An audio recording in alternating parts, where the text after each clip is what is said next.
എല്ലാവർക്കും എൻ്റെ നമസ്കാരം. മയൂക്കേറിയത്തിൻ്റെ പുതിയൊരു വീഡിയോയിലേക്ക് സ്വാഗതം.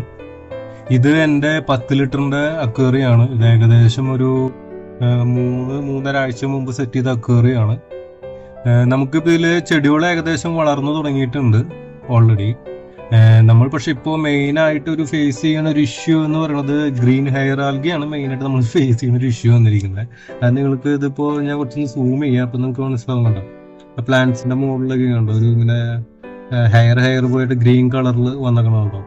ഈ ഒരു സംഭവമാണ് മെയിനായിട്ട് നമ്മളിപ്പോൾ ഫേസ് ചെയ്യുന്ന ഒരു ഇഷ്യൂ. അപ്പോൾ ഞാനിപ്പോൾ നെറ്റിലേക്ക് ഒരുപാട് സ്ഥലത്ത് സെർച്ച് ചെയ്ത് കഴിഞ്ഞിട്ട് ഇപ്പം എനിക്ക് മനസ്സിലായ ഒരു കാര്യം എന്ന് പറയുന്നത് കുറേ ഫാക്ടേഴ്സ് ഉണ്ട് ഈ ഒരു ഇഷ്യൂ ഉണ്ടാവണേന്. അപ്പോൾ പലരും പറഞ്ഞ പല കാര്യങ്ങളെന്ന് പറഞ്ഞു കഴിഞ്ഞാൽ നമ്മുടെ ലൈറ്റ് അതൊരു ഫാക്ടറാണ്. നമ്മൾ 8 മണിക്കൂറിന് മേലെ ലൈറ്റ് ഇടുകയാണെങ്കിൽ ഈ ഒരു സംഭവം വരാം. അത് കോമൺ ആയിട്ട് എല്ലാ ആളുകൾക്കും വരാൻ ചാൻസ് ഉള്ള ഒരു ഇഷ്യൂ ആണിത്. ലൈറ്റ് 8 മണിക്കൂറിന് മേലെ യൂസ് ചെയ്യുകയാണെങ്കിൽ ഈ ഇഷ്യൂ വരാൻ ചാൻസ് ഉണ്ട്. അതുപോലെ നമ്മൾ ഫെർട്ടിലൈസർ, അതായത് നമ്മൾ കണ്ടമാനം ഫെർട്ടിലൈസേഷൻ യൂസ് ചെയ്യുമ്പോൾ ഈ ഒരു ഇഷ്യൂ ഉണ്ടാവും. അതുപോലെ കറക്റ്റായിട്ട് വീക്കിലി വാട്ടർ ചേഞ്ച് ഇല്ലാത്തപ്പോൾ, കറക്റ്റ് ഗ്രേവിൽ ക്ലീൻ ചെയ്യാത്ത സമയമാകുമ്പോൾ, അതുപോലെ തന്നെ നമുക്ക് പ്ലാന്റിന്റെ മാസ്, അതായത് പ്ലാന്റുകളുടെ എണ്ണം കുറവാകുമ്പോൾ, CO2 ഇല്ലാണ്ടാവുമ്പോൾ, പിന്നെ ഈ ആൽഗൈറ്റിംഗ് ഫിഷിംഗ് ഒന്നും ഇല്ലാണ്ടാവുമ്പോൾ, അങ്ങനെ കുറേ ഫാക്ടേഴ്സ് ഉണ്ട്. ഇത് പലർക്കും പല രീതിയിലാവും വർക്കാവും. ചിലർക്ക് ചെയ്തെങ്കിൽ 1-2 കാര്യത്തിൽ ചെയ്ത് കഴിഞ്ഞാൽ ചിലപ്പോൾ പ്രശ്നം ഉണ്ടാവില്ല. ചിലർക്ക് ഇതെല്ലാം ചെയ്താലും ചിലപ്പോൾ വർക്കാവും എന്നുള്ള കാര്യം ഒരു ഗ്യാരണ്ടിയും പറയാൻ പറ്റില്ല. അപ്പൊ ഇപ്പൊ നമ്മളിപ്പോ ചെയ്യാൻ ഉദ്ദേശിക്കുന്ന കാര്യം എന്ന് പറഞ്ഞാൽ നമ്മളിപ്പോ ലൈറ്റ് ഇപ്പോൾ 8 മണിക്കൂറായിട്ട് നമ്മൾ കുറയ്ക്കാൻ ഉദ്ദേശിക്കുന്നുണ്ട്. അതുപോലെ നമ്മൾ ഫെർട്ടിലൈസർ, ഈ നൈട്രജനും ഫോസ്ഫേറ്റും ഇറങ്ങിയ ഫെർട്ടിലൈസർ നമ്മൾ ഒഴിച്ചു കൊടുക്കുന്നില്ല. അതല്ലാത്ത ഫെർട്ടിലൈസർ മാത്രം ഒഴിച്ചു കൊടുക്കാൻ നമ്മൾ ഉദ്ദേശിക്കുന്നുള്ളൂ. പിന്നെ വാട്ടർ ചേഞ്ച് വീക്കിലി നമ്മൾ 50% വാട്ടർ ചേഞ്ച് ചെയ്യാൻ ഉദ്ദേശിക്കുന്നുണ്ട്. ഈ 3 കാര്യം നമ്മൾ എന്തായാലും ചെയ്യുന്നുണ്ട്. പിന്നെ നമ്മൾ ചെയ്യാത്ത ഒരു 3 കാര്യം എന്ന് പറയുന്നത് ഈ ഗ്രാവൽ ക്ലീനിങ്. അത് നമുക്കൊരു ചെറിയൊരു സ്പേസ് ആണിത്. ഇതിപ്പോ നിങ്ങൾക്ക് ഏകദേശം കണ്ടാൽ അറിയാം, ഇത് ചെറിയൊരു സ്പേസ് ആണ്.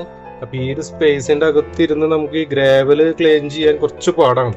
കാരണം എന്താണെന്ന് വെച്ച് കഴിഞ്ഞാൽ നമ്മൾ ഗ്രാവൽ ചെയ്യുന്ന ആ ഒരു ഇത് വെച്ച് നമ്മൾ ക്ലീൻ ചെയ്ത്, കാരണം ഇത് 10 ലിറ്റർ വെള്ളം ഉള്ളൂ അതിൻ്റെ അകത്ത്. അപ്പൊ ഗ്രാവൽ ക്ലീൻ ചെയ്യാൻ വേണ്ടിയിട്ട് നമ്മൾ ഇതിനകത്ത് ആ ഒരു സംഭവം വെച്ചാൽ തന്നെ നിമിഷ നേരം കൊണ്ട് നമ്മൾ ഇതിൽ 3/4 ഭാഗം വെള്ളം പോയിണ്ടാവും.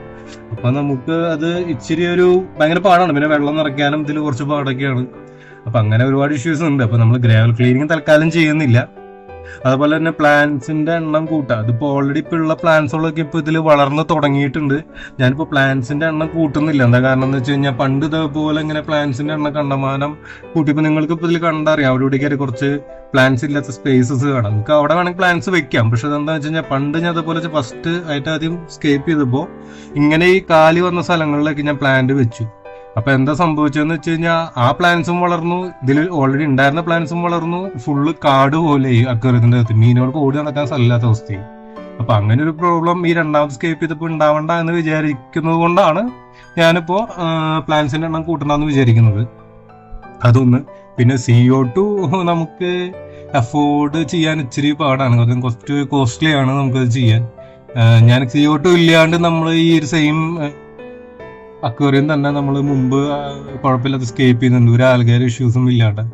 അപ്പോൾ അത് നിങ്ങൾ ഈ ഒരു ചാനലിന്റെ തുടക്കത്തെ വീഡിയോസ് കണ്ടു കഴിഞ്ഞാൽ നിങ്ങൾക്ക് മനസ്സിലാവും. ഇപ്പോൾ CO2 നമുക്കൊരു മസ്റ്റ് ആയിട്ടുള്ളൊരു ഘടകമൊന്നുമല്ല. നമുക്ക് റെഡ് പ്ലാന്റ്സ് ഒക്കെ വരാണെങ്കിൽ നമുക്ക് CO2 വെക്കണം നല്ലതാണ്. അപ്പോൾ നമ്മൾ ഗ്രീൻ പ്ലാന്റ്സ് മാത്രമേ തൽക്കാലം നമ്മൾ ഉദ്ദേശിക്കുന്നുള്ളൂ. പിന്നെ ഇത് എന്താ പറയുക, റിവേഴ്സ് ഓസ്മോസിസ് RO വാട്ടർ ആണ്. അപ്പോൾ അതൊക്കെ എന്താ പറയുക എഫക്റ്റീവ് ആണെന്ന് നമുക്ക് അറിയില്ല. അപ്പോൾ സ്ലോലി നമ്മളത് പഠിച്ചു വന്നുകൊണ്ടിരിക്കുകയാണ്. ഈ ഒരു 3 കാര്യം നമ്മൾ ചെയ്യുന്നില്ല. പിന്നെ അതായത് ചെയ്യുന്നില്ല 3 കാര്യം ചെയ്യില്ല എന്ന് പറഞ്ഞാൽ ഗ്രാവൽ ക്ലീനിങ്, അതുപോലെ പ്ലാന്റിന്റെ എണ്ണം കൂട്ടല്, അതുപോലെ തന്നെ CO2, ഇത് 3 നമ്മൾ ചെയ്യുന്നില്ല. പിന്നെ ഇത് ടെമ്പററി സൊല്യൂഷൻ ഉണ്ട്. അതായത് ഇപ്പൊ ടെമ്പററി സൊല്യൂഷൻ എന്ന് പറഞ്ഞു കഴിഞ്ഞാൽ ഇപ്പൊ ഈ ആൽഗെ ഈറ്റിംഗ് മറ്റേ ഫിഷസിന് ഇടാം. ഇപ്പൊ ഓൾറെഡി ഇതിൻ്റെ അകത്തൊരു ഓട്ടോസിംഗ്ലസ് ഉണ്ട്. അപ്പൊ നിങ്ങൾക്ക് ഇതിനകത്ത് പറഞ്ഞ റൈറ്റ് സൈഡിൽ നിന്ന് പോകണതാണ് താഴെ, അതൊരു ഓട്ടോസിംഗ്ലസ് ആണ്. അത് അത്യാവശ്യം ആൽഗ കഴിക്കുന്നതാണ്. പക്ഷെ അതിനെ കഴിക്കാവുന്നതിനേക്കാളും കൂടുതലുണ്ട് ഇതിൻ്റെ അകത്ത് ആൽഗ. അപ്പൊ അത് മൊത്തം ഇത് ക്ലീൻ ചെയ്യാൻ പറ്റത്തില്ല ഇതിന്. പിന്നെ നമുക്കിത് മൊത്തം റിമൂവ് ചെയ്യാൻ ഒരു 3-4 ദിവസം കൊണ്ട് റിമൂവ് ചെയ്യാനായിട്ട് പറ്റിയത് മറ്റേ സയാമീസ് ആൽഗേറ്റർ ആണ്. അത് അത്യാവശ്യം കുഴപ്പമില്ലാത്ത ഒരു ആൽഗേറ്റർ ആണ്. ഞാൻ അതിന്റെ ഒരു വീഡിയോ ഞാൻ ഈ ചാനലിൽ മുമ്പ് ചെയ്തിട്ടുണ്ട്. നിങ്ങൾ അതിന് മുകളിൽ ഒരു കാർഡ് വരും. ഇപ്പൊ ആ കാർഡിൽ ക്ലിക്ക് ചെയ്ത് കഴിഞ്ഞാൽ ആ ഒരു വീഡിയോ നിങ്ങൾക്ക് കാണാം. പക്ഷെ ആ ആൽഗേറ്ററിന്റെ ഒരു പ്രശ്നം എന്ന് പറഞ്ഞാൽ അത് പെട്ടെന്ന് വലുതാവും. അത് സെർട്ടൻ ഒരു ഏജ് എന്നല്ല, ഒരു വലുപ്പം വന്നു കഴിഞ്ഞാൽ പിന്നെ ആൽഗ ഒന്നും കഴിക്കത്തില്ല. നമ്മൾ അഡീഷണൽ ആയിട്ട് മറ്റേ പ്രോട്ടീൻ ഫുഡ് കൊടുക്കേണ്ടി വരും. അല്ലെങ്കിൽ മറ്റേ അക്വേറിയത്തിലുള്ള ചെറിയ ഫിഷസിനെ അതൊക്കെ അറ്റാക്ക് ചെയ്യും. ഭയങ്കര ടെറിട്ടോറിയലാണ്, ഭയങ്കരമായിട്ട് വലുതാകുന്നത്. ഈ അക്വേറിയത്തിലൊന്നും 2 മാസം മേലെ ഇടാൻ പറ്റത്തില്ല. അപ്പൊ ജുനൽസ് സയമീസ് ആൽഗേറ്റർ ആണ് ഈ ആൽഗ തിന്നാം. അത് പെട്ടെന്ന് വലുതാവും. അപ്പൊ നമുക്കത് പെട്ടെന്ന് കൺട്രോൾ ചെയ്യാൻ പറ്റത്തില്ല അവരെ വലിപ്പൊന്നും. അപ്പൊ അത് അത്രയും എഫക്റ്റീവ് അല്ല. പിന്നെ അതൊക്കെ ഒരു ടെമ്പററി സൊല്യൂഷൻ ആണ്. കാരണം തൽക്കാലത്തേക്ക് നമ്മൾ ആൽഗ കുറയ്ക്കുന്നു, നമ്മൾ അതിന്റെ റൂട്ട് കോസ് നമ്മൾ അറിയുന്നില്ല എന്തുകൊണ്ടാണ് ആൽഗ വന്നതെന്നുള്ളത്. അപ്പോൾ നമ്മളിപ്പോൾ ഇവിടെ ചെയ്യാൻ ഉദ്ദേശിക്കുന്നത് ടെമ്പററി ആയിട്ട് ആൽഗേറ്റേഴ്സിനെ ഇട്ട് നമ്മൾ എന്താ ആൽഗ കളയുന്നതല്ല. ആൽഗ വരാനുള്ള റീസൺ എന്താണ്, ആ റീസൺ നമ്മൾ ഇല്ലാതാക്കാണ് ചെയ്യുന്നത്. പ്ലസ് അഡീഷണൽ ആയിട്ട് നമുക്ക് ആൽഗേറ്റേഴ്സിന് ഇടാം, അത് നല്ലതാണ് ഒരു കണക്കിന്. പിന്നെ ആൽഗ ഒട്ടും ഇല്ലാതെ ഒരു പ്ലാന്റഡ് അക്വേറിയം ഒരിക്കലും ചെയ്യാൻ പറ്റത്തില്ല. എന്തായാലും എവിടെയെങ്കിലും കുറച്ച് ആൽഗ ഉണ്ടാവില്ല. അപ്പൊ ആ ആൽഗ തിന്നാൻ വേണ്ടിയിട്ടൊക്കെയാണ് നമ്മൾ ആൽഗേറ്റേഴ്സിനെ യൂസ് ചെയ്യുന്നത്. അപ്പോ ഇതിപ്പോ ഞാൻ ഈ ഒരു ലൈറ്റ് ഫെർട്ടിലൈസർ അതേപോലെ തന്നെ വാട്ടർ ചേഞ്ച്, ഇത് 3 നമ്മൾ ചെയ്യാൻ ഉദ്ദേശിക്കുന്നത്. ഗ്രാവൽ ക്ലീനിങ്, ഈ പ്ലാന്റിന്റെ എണ്ണം കൂട്ടൽ, CO2, ഇത് 3 നമ്മൾ ചെയ്യുന്നില്ല. ഈ ആൽഗേറ്റിംഗ് ഫിഷസിന് നമ്മൾ തൽക്കാലം ഒന്നും ഇടുന്നില്ല, നമ്മൾ ജസ്റ്റ് ഔട്ടർ സിംഗിൾസ് മാത്രം തന്നെ ഇടാൻ ഉദ്ദേശിക്കുന്നുള്ളൂ. അപ്പോൾ ഈ ഒരു വീഡിയോയുടെ അപ്ഡേറ്റ് ഈ 3 കാര്യം ചെയ്തിട്ട് എന്താണ് ഇതിനകത്ത് ചേഞ്ച് വന്നത് എന്നതിനെ കുറിച്ചുള്ളൊരു അപ്ഡേറ്റ് ഞാനൊരു 1.5 ആഴ്ച കഴിയുമ്പോൾ ഞാനൊരു പുതിയൊരു വീഡിയോ ഞാൻ ചെയ്യുന്നുണ്ട്. ഓക്കെ, അപ്പോൾ ഇനി അടുത്ത ആഴ്ച നമുക്ക് പുതിയൊരു വീഡിയോ ആയിട്ട് വീണ്ടും കാണാം.